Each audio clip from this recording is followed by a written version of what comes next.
السلام علیکم ورحمۃ اللہ وبرکاتہ۔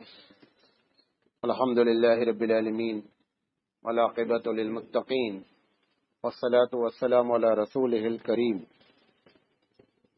اعوذ باللہ من الشیطان الرجیم، بسم اللہ الرحمن الرحیم۔ لقد کان لکم فی رسول اللہ اسوۃ حسنہ۔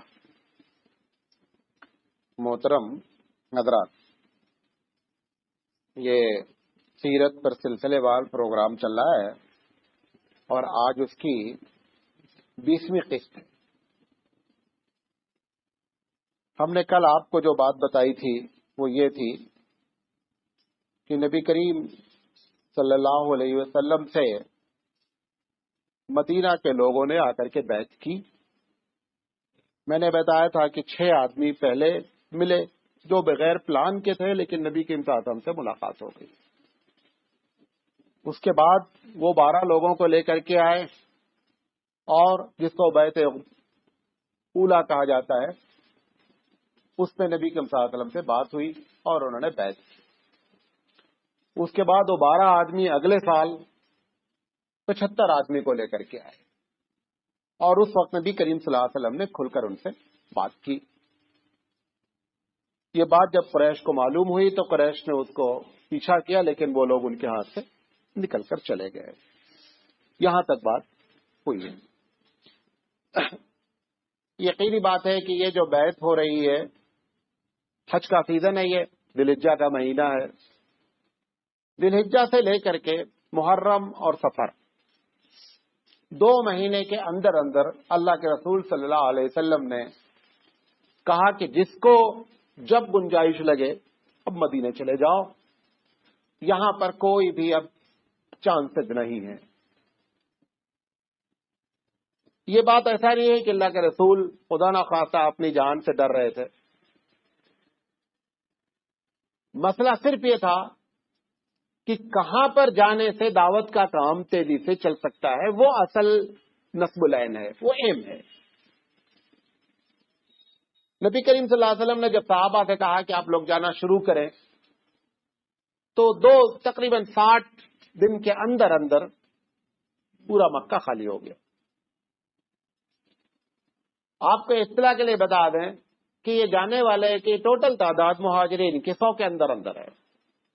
میں اس کے پہلے بھی بتا چکا ہوں کہ زیادہ لوگ مکے میں ایمان نہیں لائے اور ایک بہت بڑا طبقہ آلریڈی حبشہ کی جانب ہجرت کر چکا ہے، جو پہلے میں نے آپ کو بتایا تھا۔ بعد میں یہ لوگوں نے حبشہ سے ڈائریکٹ مدینے کی طرف ہجرت کر لی، بعض لوگ مکہ آ کر کے چل گئے۔ جب یہ ہجرت اللہ کے رسول صلی اللہ علیہ وسلم نے اجازت دے دی تو کچھ لوگ 2-3 آدمیوں کی ہجرت میں نقل کر دیتا ہوں، سب کی تو نہیں نقل کر سکتا ہوں۔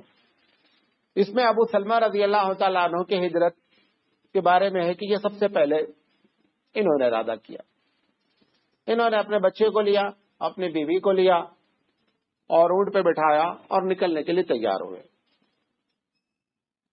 ان کے گھر والوں کو معلوم ہوا کہ صاحب یہ جا رہے ہیں، لڑکی والوں کے گھر والوں کو، تو انہوں نے کہا کہ ایسا ہے کہ مستقبل کوئی بھی روشن نہیں ہے، تم یہاں جا رہے ہو، تم خود جاؤ، ہماری بیٹی کو نہیں لے جاؤ، بیوی کو۔ بیوی بدت تھی نہیں، ہم ساتھ جائیں گے۔ بیوی کو زبردستی جو ہے وہ گھر والوں نے روک لیا، کوئی میکے والوں نے روک لیا۔ جب میکے والوں نے روک لیا تو جو بچہ تھا اب وہ بیوی کے پاس گیا، تو ان کے بھائی لوگوں نے کہا کہ جب تم نے اپنی بیٹی کو ہمارے بھائی کے ساتھ نہیں بھیجا تو بچہ ہمارا ہے، لہذا بچہ ہمارے پاس رہے گا۔ اب تینوں 3 جگہ ہو گئے۔ ابو سلمہ نے کہا کوئی آوے یا نہ آوے، ہم تو جانا ہی جانا ہے۔ ابو سلمہ رضی اللہ تعالیٰ عنہ تنہا مدینے چلے گئے، بیوی ادھر چھوٹ گئی، بچہ چلا گیا ددیال۔ بیوی روز آنا آ کر کے جس مقام پر ان کو روکا گیا تھا وہاں روز آ کر کے بیٹھتی اور روتی، اللہ سے دعا کرتی۔ 1 سال تک ان کی یہ کیفیت رہی، روز آنا۔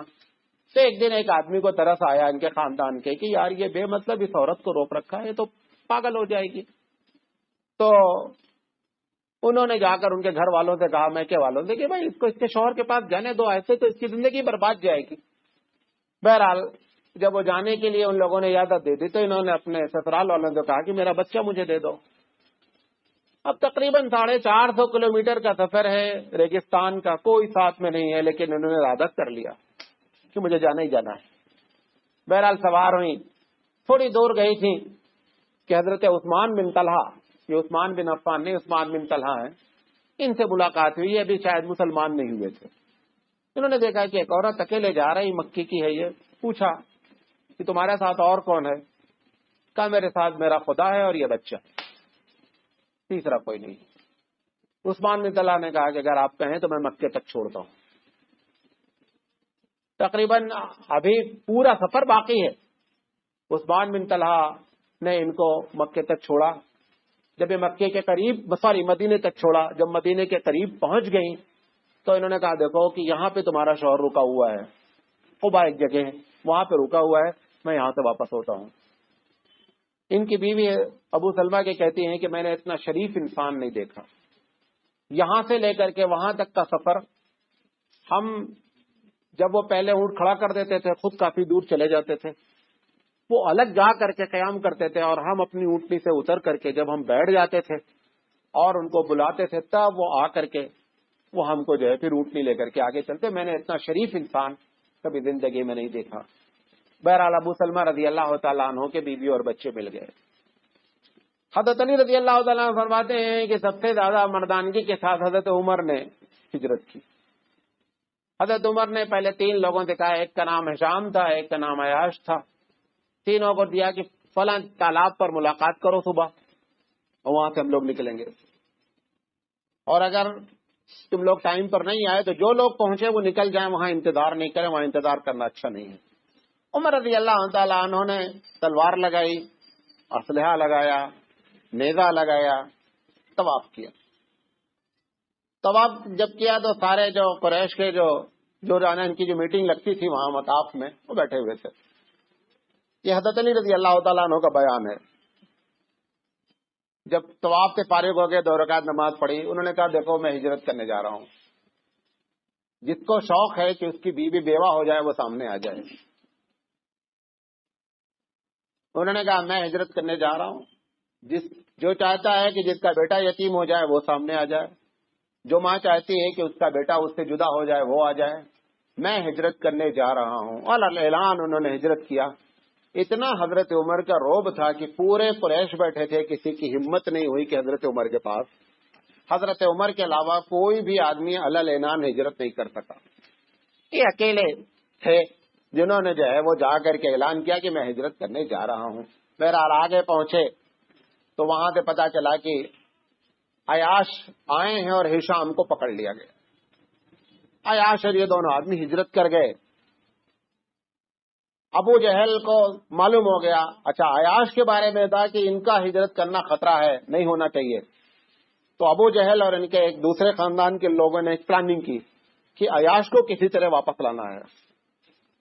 مکے لوگ مدینہ پہنچ گئے, ابو جہل پہنچا ایک پلاننگ کے ساتھ. اب آپ اندازہ کریں, یہاں سے 400 کلومیٹر کا سفر کیا کہ عیاش کو لانا ہے واپس.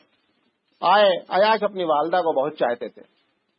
انہوں نے کہا تیری والدہ نے قسم کھائی ہے کہ سر میں کنگھی نہیں کرے گی اور سائے میں بیٹھے گی نہیں جب تک عیاش واپس نہیں آئے گا.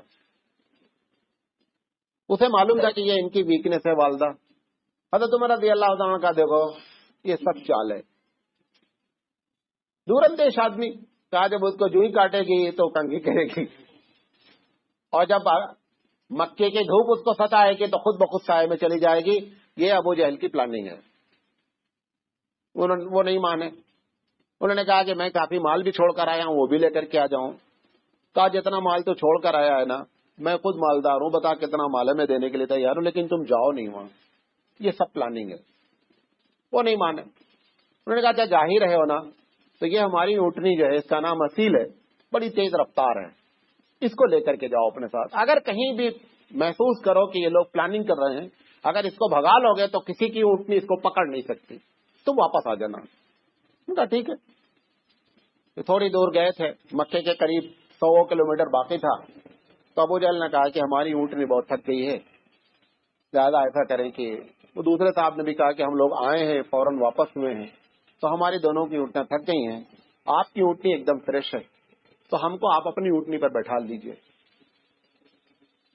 یہ بیچارے ان کے چکر میں آ گئے، تینوں آدمی نے اونٹنی روک دی، اتر گئے۔ جیسے اترے ویسے ہی ان دونوں نے ان کو پکڑ لیا، پکڑ کے باندھ دیا، اور باندھ کر کے اونٹنی پہ لاد کر کے لے کر کے آئے مکہ، اور لوگوں سے کہا کہ دیکھو ایسے ہی تم سب لوگ کرو، جتنے لوگ گئے ہیں ایسی چال چلنے کے تبھی یہ لوگ سدھریں گے۔ بہرحال کافی پریشان ہوئے۔ جب نبی کریم صلی اللہ علیہ وسلم ہجرت کر کے چلے گئے تو ایک دن نبی کریم صلی اللہ علیہ وسلم نے بڑی حسرت سے یہ بات کہی کہ کوئی ایسا مرد ہوتا کہ ہشام کو اور عیاش کو وہاں جو قیدی بن گئے بیچارے کو واپس لے آتا۔ تو ایک صحابی کھڑے ہوئے، اللہ رسول میں یہ کام کروں گا، کتنی بھی جان جوخم کا معاملہ ہے۔ اللہ کے رسول نے دعا کی، جاؤ۔ یہ آئے تو ان لوگوں نے مکے کے قریب ایک گھر تھا، اس میں ان کو باندھ رکھا تھا، پتھر میں، بڑا سا پتھر تھا، اس میں چین باندھ دیا تھا اور چین پیروں میں باندھ دیا تھا۔ وہیں پر آدمی جو ہے ان کو کھانا پہنچاتا تھا۔ یہ آئے تو اتفاق سے ایک عورت ان کو ٹکرائی، دیکھی کھانا لے کر کے جا رہی، کہا کون ہو تم؟ کہا یہاں پہ 2 آدمی قیدی ہیں، ان کو ہم روزانہ کھانا پہنچاتے ہیں۔ تو حضرت تم یہ جو آئے تھے ساتھ میں صحابی، انہوں نے کہا دیکھیں کون لوگ ہیں؟ یہ دیکھا تو یہ دونوں ہیں۔ اچھا وہ ہاتھا تھا، کوئی کمرہ امرہ تو تھا نہیں، چاروں طرف دیوار تھی، انہوں نے دیکھ لیا، کہا ٹھیک ہے۔ وہ کھانا چھوڑ کے چلی گئی، یہ رات میں کود گئے اندر، اور کود کر کے وہ جو ان کی چین تھی اس کو اپنی تلوار سے انہوں نے کاٹ ڈالا، اور کاٹ کر دونوں آدمی کو لے کر کے اللہ کے رسول کے پہنچے۔ کہا اللہ رسول یہ دونوں آدمی وہاں سے آپ کی دعاؤں کا نتیجہ کہ یہ ماشاءاللہ وہاں سے آ گئے۔ تو اس طریقے سے ہجرت کرنے والے تقریباً 60 دن کے اندر پورے پہنچ گئے۔ کچھ لوگ تکلیف سے پہنچے، کچھ لوگ آرام سے پہنچے، کچھ لوگ چوری چھپا پہنچے۔ بہرحال اللہ کے رسول کی اجازت ملنے کے بعد سارے لوگ نکل گئے۔ ایک روایت میں آتا ہے کہ صرف دو ہی لوگ بچے، اللہ کے رسول بچے اور حضرت علی اور حضرت ابو بکر، یا وہ لوگ بچے جن کو کفار نے کسی طریقے سے قید کر رکھا تھا اور نہیں چھوڑا، باقی سارے لوگ روانہ ہو گئے۔ محسن انسانیت کے رائٹر نے ایک مثال دی ہے، انہوں نے کہا اللہ کے رسول صلی اللہ علیہ وسلم کی مثال اس وقت ایسی ہے کہ جیسے جہاز ڈوب رہا ہو تو ایک کپتان ہوتا ہے کہ اپنی جان بچا لیتا، جہاز جہنم میں چلا جائے، جتنے مسافر ہیں سب چلے جائیں۔ کہا یہ ایسے نہیں تھے، ان کی مثال ایسی تھی کہ سب کو پہلے سیف کر دیا اور آخر میں جہاز سے کودنے کی باری کی۔ اللہ کے رسول صلی اللہ علیہ وسلم نے کسی صحابی کو رسک نہیں لینے دیا۔ ابو بکر صدیق رضی اللہ تعالیٰ ان سے پوچھتے تھے اللہ کے رسول کب ہجرت ہوگی؟ تو اللہ کے رسول کہتے تھے کہ جب تک اجازت نہیں ملتی ہم ہجرت نہیں کر سکتے، اور اللہ کی اجازت کے ہم منتظر ہیں۔ کہا ٹھیک ہے۔ انہوں نے 2 اونٹنی اچھی پال کر کے خوب کھلا رہے تھے کہ کسی وقت اگر ضرورت پڑے اچانک بھاگنے کی تو اونٹنی اتنی تیار رہیں کہ ہم روانہ ہو جائیں۔ علی رضی اللہ تعالیٰ عنہ بھی ساتھ میں تھے۔ یہ جس دن سہارے صحابہ نکل گئے، اب ان لوگوں نے بہت پریشان ہو گئے، مکے کے گھر ویران پڑے ہوئے ہیں۔ ان کو یہ خطرہ لاحق ہوا کہ کہیں ایسا نہ ہو کہ یہ ایک طاقت بن جائے اور وہاں سے مکے کے اوپر حملہ کر دیں، اور ابھی تو لوگ گئے ہیں، اب اس کے بعد اللہ کے رسول بھی جائیں گے، لہذا اللہ کے رسول کو کسی طرح روکنا چاہیے۔ تو ان کی جو پارلیمنٹ لگتی تھی اس کا نام تھا دار الندوہ، اس میں سارے یہ بڑے بڑے جتنے سردار تھے سب اکٹھا ہوئے، فلاں ٹائم پر آؤ، مشورہ کیا جائے گا کیا کرنا ہے۔ تو ایک بوڑھا آدمی وہاں بڑا ہی مطلب جیسے لگے کہ بہت بڑا کوئی قبیلے کا سردار ہے، وہ دروازے پہ کھڑا تھا۔ بولا بھائی آپ کون ہیں؟ کہا میں نجد کا شیخ ہوں، اور سنا ہے کہ تم لوگوں نے ایسی سی میٹنگ کی بات کی ہے، تو میں نے سوچا میں بھی شامل ہو کر کے کوئی اچھا مشورہ دوں۔ کہا بڑی اچھی بات ہے۔ پہلے اپنا اطمینان دلا دیا کہ میں خود محمد صلی اللہ علیہ وسلم کا بڑا مخالف ہوں۔ یہ شیطان تھا، یہ وہی حضرت تھے جو وہاں سے چھوٹے تھے۔ پہنچے تو لوگوں نے کہا کہ بتائیے کہ اب کیا پلاننگ کی جائے، معاملہ تو بہت سنگین ہو گیا ہے، مکہ پورا خطرے میں آ سکتا ہے۔ تو ابو البختری جو تھا اس نے کہا کہ میری رائے یہ ہے کہ ان کو محمد صلی اللہ علیہ وسلم کو پکڑ کے زنجیر میں باندھ دو اور کسی کمرے میں قید کر دو، کھانا پانی کچھ نہیں دو، اپنے آپ 2-4 دن کے اندر ختم ہو جائیں گے۔ تو یہ شیخ بولا، یہ جو حضرت آئے تھے، انہوں نے کہا بیوقوف آدمی ہو تم، اگر ان کے ماننے والوں کو معلوم ہو جائے گا تو وہ دروازہ توڑ کر کے ان کا لے کے چلے جائیں گے، یہ کیا تمہاری رائے ہے؟ وہ خاموش ہو گیا۔ ایک دوسرے آدمی اٹھے، انہوں نے کہا کہ ایسا ہے کہ ان کو جلا وطن کر دیا جائے، کہیں دوسری جگہ بھیج دیا جائے۔ تو انہوں نے کہا یہ اس سے بڑی بیوقوفی کی بات ہے، وہ تو جانے کے لیے خود ہی تیار ہیں، اور ان کو کہیں دوسری جگہ جلا وطن کرنے کو تو وہ تو جہاں جائیں گے اتنی، کہتا ہے وہ شیخ، وہ شیطان، کہ وہ اتنی میٹھی زبان والے ہیں، جہاں جائیں گے ان کے فیور میں لوگ ہو جائیں گے، یہ تو اور مصیبت اپنے گلے لینی ہے۔ تو ابو جہل کھڑا ہوا، اس میں سب سے کم عمر ابو جہل کی تھی جو مشورے میں تھا، پہلے سے طے تھا کہ 40 سے نیچے والا کوئی نہیں رہے گا مشورے میں، یہ سب سے کم عمر والا بندہ تھا۔ اس نے کہا میری رائے یہ ہے کہ ہر قبیلے سے ایک ایک آدمی تیار ہو، نوجوان، اور آج کی میٹنگ کے فوراً بعد ایک ساتھ سب لوگ آپ پر حملہ کریں اور اس طریقے سے قتل کر دیں کہ یہ معلوم ہی نہیں ہو کہ کس کی تلوار سے اللہ کے رسول مارے گئے ہیں، اور جب ان کے خاندان والے خون بہا کی قیمت مانگیں گے تو ہم سب مل کر کے ادا کر دیں گے، کوئی مسئلہ نہیں، 10 اونٹ آئے گا ایک ایک آدمی پر۔ تو شیطان بولا یہ رائے ہے، اصل تم سب بیوقوف لوگ ہو، اصل رائے یہ ہے اور اسی رائے پر عمل ہونا چاہیے۔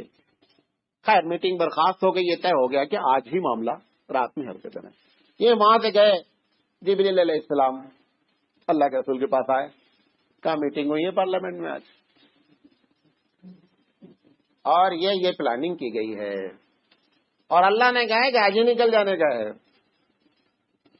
اللہ نے یہ بھی کہا ہے کہ آج ہی محمد صلی اللہ علیہ وسلم کو بولو کہ نکل جائیں۔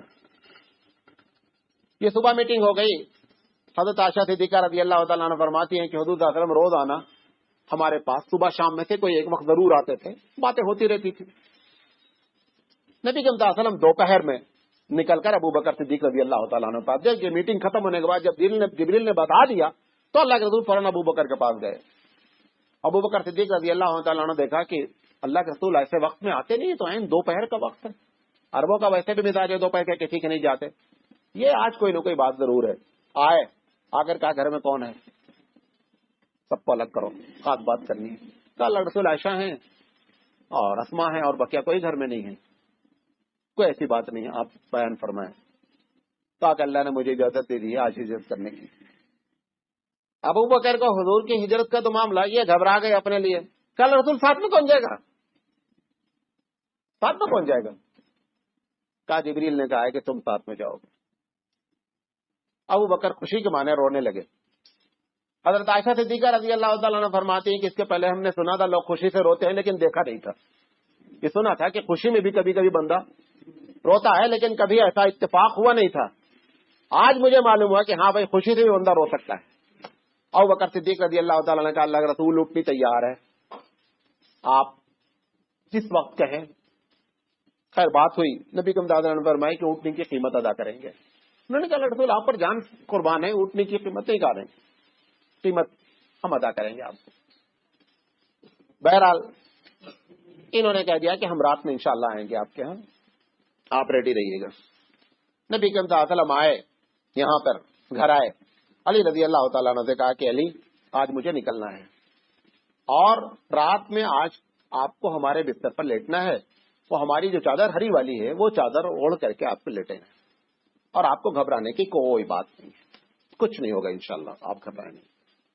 یہ ساری پلاننگ جبریل علیہ السلام نے بتا دی تھی کہ آپ کو یہ کرنا ہے۔ علی رضی اللہ تعالیٰ عنہ کو لٹانے کی ضرورت کیا تھی؟ ایک طرف تو ان کی یہ بدماشی قریش کی، دوسری طرف قریش ساری امانت حضور کے پاس رکھے ہوئے، جتنے سونے جواہرات جو بھی ان کو حفاظت کرنی، کیونکہ اس سے بڑا معتبر کوئی بینک ہی نہیں پورے مکے میں۔ اللہ کے رسول نے کہا کہ اگر میں ایسے چلا جاؤں گا تو لوگ سمجھیں گے کہ ہمارا مال لے کر کے بھاگ گیا، لہذا علی رضی اللہ تعالیٰ نے کہا کہ دیکھو یہ سارے مال سب نشان لگے ہوئے ہیں کہ کون کس کا ہے، میرے جانے کے بعد لوگ دوڑیں گے، گھر پر آئیں گے، صاحب بندہ جیسے بینک میں کوئی بات ہو جاتی ہے تو فوراً کیش لوگ نکالنے بھاگتے نا، انہوں نے کہا لوگ بھاگیں گے، آئیں گے آپ کے دروازے، تو یہ مال ان لوگوں کا ہے، یہ آپ ان کا واپس کر دیں۔ کوئی بھی آدمی دنیا کا ہوتا نا مال لے کے بھاگتا ہے، جتنا بدماش ستارے تمہارا مال لے کے جائیں گے۔ یہ اللہ کے رسول کا وہ اخلاق ہے جو دنیا میں کوئی نہیں پیش کر سکتا. حضرت علی رضی اللہ تعالیٰ عنہ کو بستر پہلے ڈال دیا. اب رات کے وقت جب ان کو نکلنے کا وقت ہوا، اچھا یہ لوگ یہاں ابو جہل میٹنگ کر رہے ہیں، باتیں کر رہے ہیں دھیرے دھیرے کہ یہ صاحب ہیں جو اندر ہیں، یہ کہتے ہیں نا کہ اگر اسلام قبول کر لو تو عرب اور عجم کی سیادت تمہاری. آج معلوم ہو جائے گا، سب معاملہ ختم ہو رہا ہے، فائل لپیٹ رہا ہوں ہم لوگ. اور مر جاؤ گے تو دوبارہ اٹھو گے، فلاں ہوگا، دنیا بھر کی باتیں کرتے ہیں. اور عرب کی سیادت تمہارے ہاتھ میں آ جائے گی اور عجم کی جو ہے سردار بن جاؤ گے. یعنی یہ تنزیہ کہ ابھی تو ہم لوگ معاملہ صاف کرنے جا رہے ہیں، 10 آدمی ہیں ننگی تلوار لیے بیٹھے ہوئے ہیں. بہرحال نبی صلی اللہ علیہ وسلم کو جس وقت نکلنا ہوا تو ان لوگوں کو ہلکی سی نیند آئی. اللہ کے رسول صلی اللہ علیہ وسلم نے سورہ یاسین کی تلاوت کی جیسا کہ جبریل نے حکم دیا تھا، اور اپنے ہاتھ میں مٹی لی اور سب کے سر پہ ڈالی. یہ سب بیٹھے ہوئے ہیں، سو رہے ہیں. مٹی اس لیے ڈالی تاکہ بعد میں معلوم ہو جائے کہ کوئی آدمی ایسا کر کے گیا ہے. وہ حضرت جو میٹنگ میں تھے وہ یہاں آ گئے، خود نکل گئے، ابو بکر کے پاس پہنچے. ابو بکر کے پاس اٹھنی تیار تھی، وہاں سے نکل کر گھر سب چلے گئے رات ہی رات. یہ وہ آیا حضرت یہاں تم لوگ کیا کر رہے ہو؟ دھیرے بولو بھائی، بہت معاملہ سیریس ہے. کیا بات ہے؟ بولو نہیں. اللہ کے رسول صلی اللہ علیہ وسلم کے بارے میں بتایا کہ جس کا تم انتظار کر رہے ہو نا وہ جا چکے ہو. تم سب کے سر پہ مٹی ڈال کے گئے، دیکھ لو اپنا اپنا سر.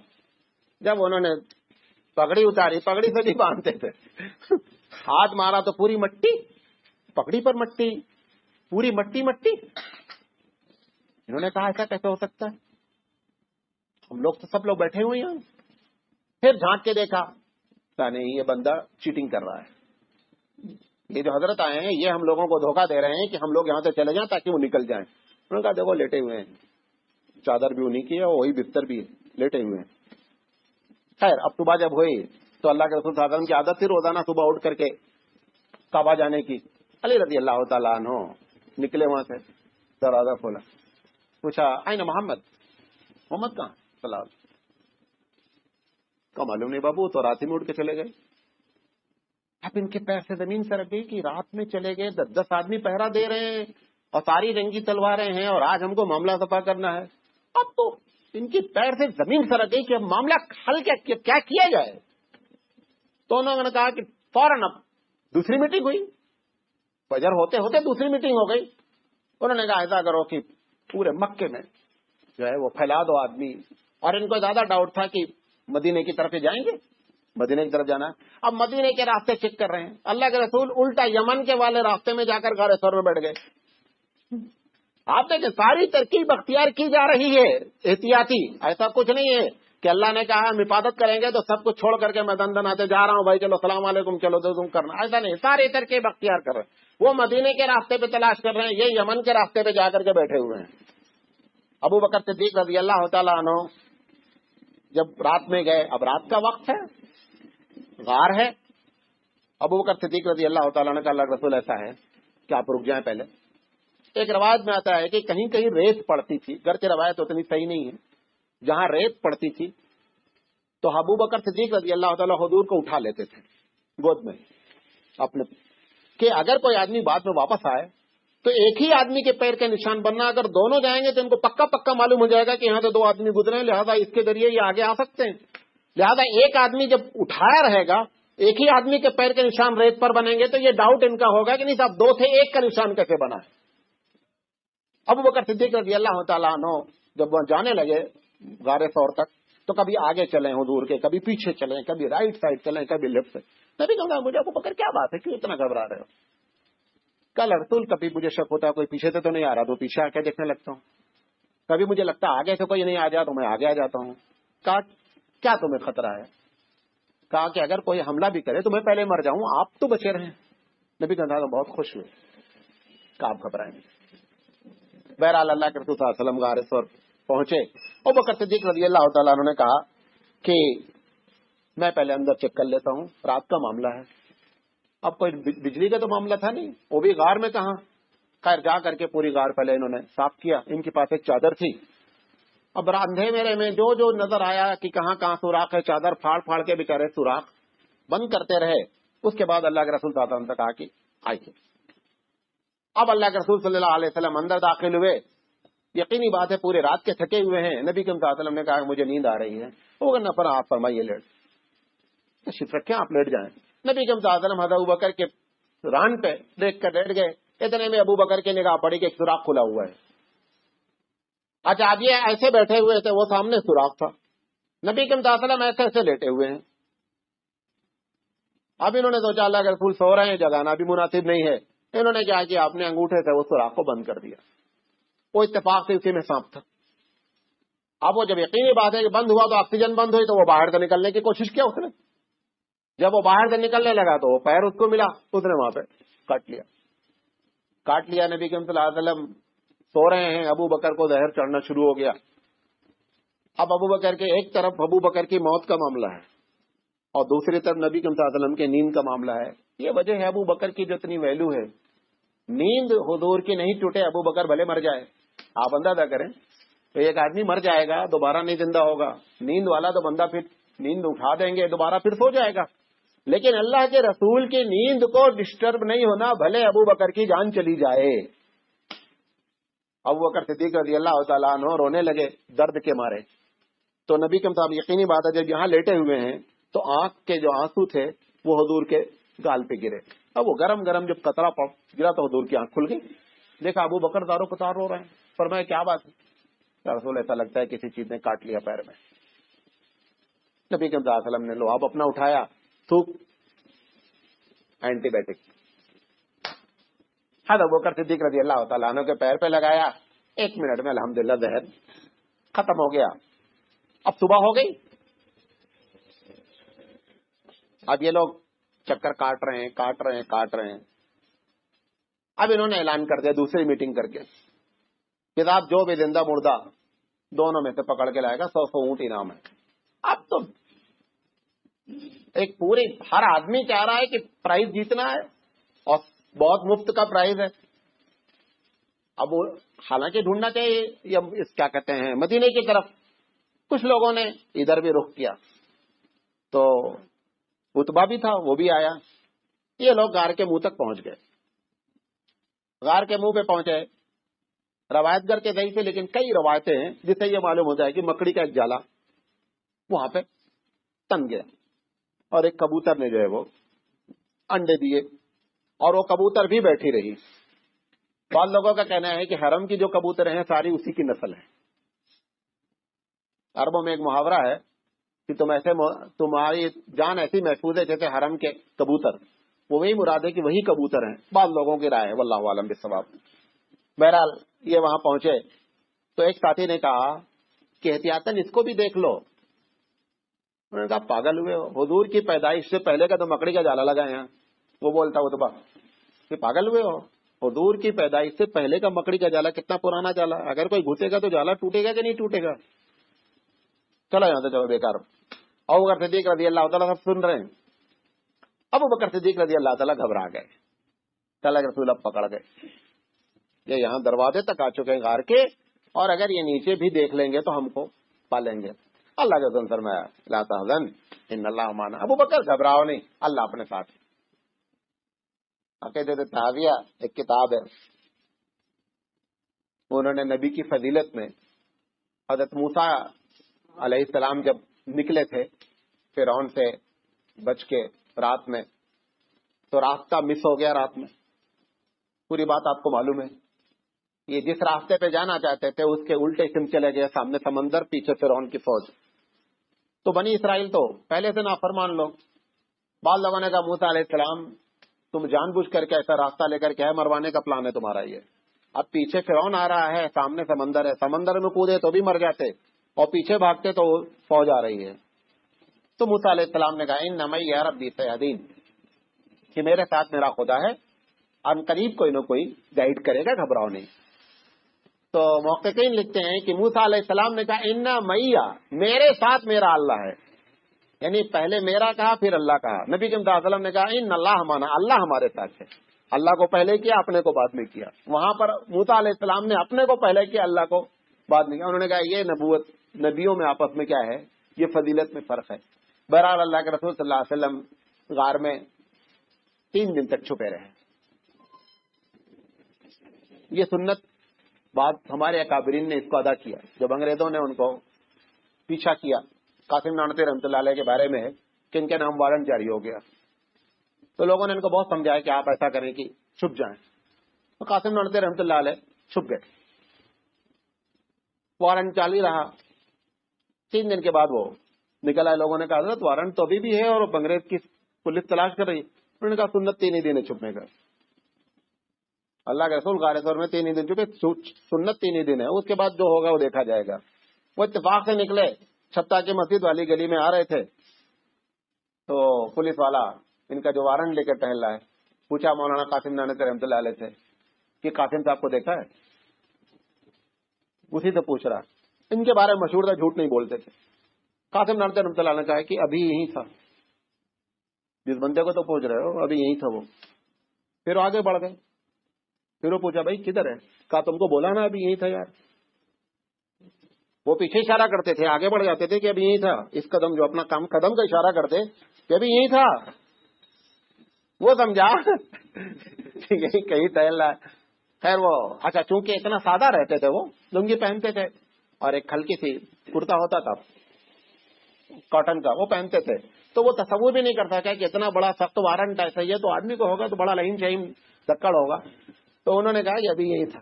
تو بہرحال یہ ہمارے اکابرین میں بھی اس قسم کے لوگ پیدا ہوئے. نبی کریم صلی اللہ علیہ وسلم 3 دن کے بعد اب آپ نے ارادہ کیا کہ ہم کو کیا کرنا ہے, کیونکہ جو سب ہو رہا ہے سب اللہ کی پلاننگ کے ساتھ ہو رہا ہے. آپ یہ سوچ سکتے ہیں کہ اللہ تعالیٰ چاہتا تو پہلے دن ہی معاملہ ڈائریکٹ اٹھا کر کے ہوا کو حکم دیتا, سیدھے لے جا کر مدینہ اٹھا کر چھوڑ دیتے. لیکن یہ سب کچھ نہیں ہو رہا ہے. بتانا چاہتے ہیں کہ دعوت کے کام میں اس قسم کے مسائل آئیں گے, ایسے آپ کو احتیاطی قدم آپ کو بھی کیا کرنا ہے, اٹھانا ہی اٹھانا پڑے گا. معاملہ ایسا نہیں حل ہوگا جادو کی طریقے سے. بہرحال نبی کریم صلی اللہ علیہ وسلم 3 دن کے بعد وہاں سے نکلے. تو یہ 3 دن تک حضرت اسماء رضی اللہ تعالیٰ عنہ جو ابو بکر کی لڑکی ہیں, یہ ان کو کھانا پہنچاتی تھی. روزانہ شام کے وقت میں کھانا پہنچتا تھا. اور ان کا جو غلام تھا عامر بن فہیرہ اس کا نام تھا, وہ بکری چراتا تھا. تو وہ جان بوجھ کر کے اسی علاقے میں بکری چراتا. جب مغرب کا وقت ہو جاتا نا تو بکریاں وہاں لے کر کے آ جاتا. یہ دونوں آدمی فریش دودھ نکال لیتے, وہ بکری لے کر کے پھر مکے واپس آ جاتا. تو اس طریقے سے شام میں دودھ اللہ کے رسول پی لیتے تھے, ابو بکر پی لیتے تھے. اور ان کے جو لڑکے تھے عبداللہ, ابو بکر صدیق رضی اللہ تعالیٰ عنہ کے, دن بھر مکے کی رپورٹ لیتے تھے, کیونکہ یہ ابھی مسلمان نہیں ہوئے تھے. یہ رپورٹ لے کر کے رات میں رپورٹنگ کرتے تھے کہ آج یہ بات ہو رہی ہے, ایسی پلاننگ ہو رہی, لوگ ادھر تلاش کر رہے ہیں, لوگ ادھر تلاش کر رہے ہیں. یہ ساری رپورٹنگ, یہ 3-4 آدمی. بہرحال 2 دن کے بعد 3 دن کے بعد نبی کریم صلی اللہ علیہ وسلم نے وہ کر کہا کہ اونٹنی یہ منگا لو. وہ اونٹنی منگائی گئی. دونوں آدمی سوار ہوئے, چلے. تو جو مین راستہ تھا تو وہ تو ابو بکر صدیق رضی اللہ تعالیٰ عنہ کو معلوم تھا کہ مدینے کا راستہ مین کیا ہے. یہ جس راستے سے جانا چاہ رہا تھا یہ دوسرا آدمی تھا, عریق تختہ نام تھا. اس نے کہا کہ ہم ایسے راستے سے لے چلیں گے جو مدینے کا راستہ نہیں ہے. تو اس کو باقاعدہ ہائر کیا گیا, کرائے پہ رکھا گیا کہ تم ہم کو ایسے راستے سے لے چلو کہ لوگوں کو یہ نہیں ڈاؤٹ ہو کہ یہ مدینے کا راستہ ہے. خیر وہ ساحل ایک دم الٹے راستے سے لے کر کے نکلا. تھوڑی دور یہ لوگ گئے تھے کہ ایک آدمی نے ان کو دیکھ لیا. اس نے آ کر کے مکے میں رپورٹ کی, جناب ہم نے ساحل کے کنارے کرے ہیں, 2 آدمی کے سایہ دیکھا ہے بہت دور سے, اور 2 آدمی جا رہے تھے. سراقہ کا غلام تھا یہ. سراقہ نے کہا بیوقوف آدمی, یہ دوپہر میں کون آدمی نکلتا ہے. اچھا اسے یہ تھا کہ اگر غلام کہیں پکڑ لیا تو 200 اونٹ اس کو انعام مل جائیں گے نا, لہذا اس کو اندھیرے میں رکھنے کا. یہ غلام کو ڈانٹا, بیوقوف آدمی, اس وقت کوئی نکلے گا, یہاں سفر کرتا ہے کوئی. یہ غلام بیچارہ چلا گیا. یہ گھر کے پیچھے کے دروازے پہ اس کا گھوڑے کا استبل تھا, وہاں سے گھوڑا لیا اور بغیر بتائے ہوئے کہ پورا انعام 200 ہمارے حصے میں آ جانا, کسی کوئی اس میں شیئر نہیں کرنا. یہ وہاں سے نکلے, سراقہ نکلے, تھوڑی دور چلے, نبی کریم صلی اللہ علیہ وسلم کے قریب پہنچے. اللہ کے رسول صلی اللہ علیہ وسلم نے دعا کی. جیسے دعا کی ویسے ان کا گھوڑا جو ہے وہ زمین میں دھنس گیا. انہوں نے تیر نکالا, یہ تیر لے کر کے چلتے تھے, وہ دیکھتے تھے اس میں فال کہ کرنے کا کہ نہیں کرنے کا. اس میں آیا لا, نہیں کرو. بولا نہیں, تیر صحیح نہیں ہے. پھر آگے بڑھے, پھر گھوڑا دھم گیا, پھر تیر نکالا, پھر اس میں آیا لا, نہیں کرو یہ کام. بولا نہیں, 200 اونٹ ہے, کوئی چھوٹی موٹی تو رقم نہیں ہے نا, بہت بڑی رقم ہے. پھر آگے چلے, گھوڑا پھر دب گیا, پھر تیر نکالا, پھر نکلا اس میں لا.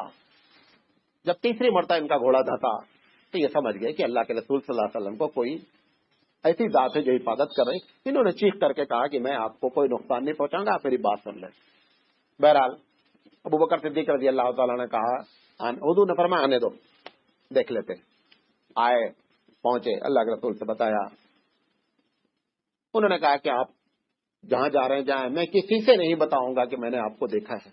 آپ مجھے ایک پرچی لکھ دیں کہ میں کبھی مدینے آؤں یا اسلام قبول کروں تو ہم کو امن رہے, یہ معلوم ہو کہ ہم. بہرحال اللہ کے رسول صلی اللہ علیہ وسلم نے ابو بکر صدیق رضی اللہ تعالیٰ نے کہا, روایت میں آتا ہے کہ چمڑے کا ایک ٹکڑے پہ ان کو جو ہے وہ پاس لکھ دیا گیا ہے کہ ٹھیک ہے بھائی, آدمی قابل اعتبار ہے.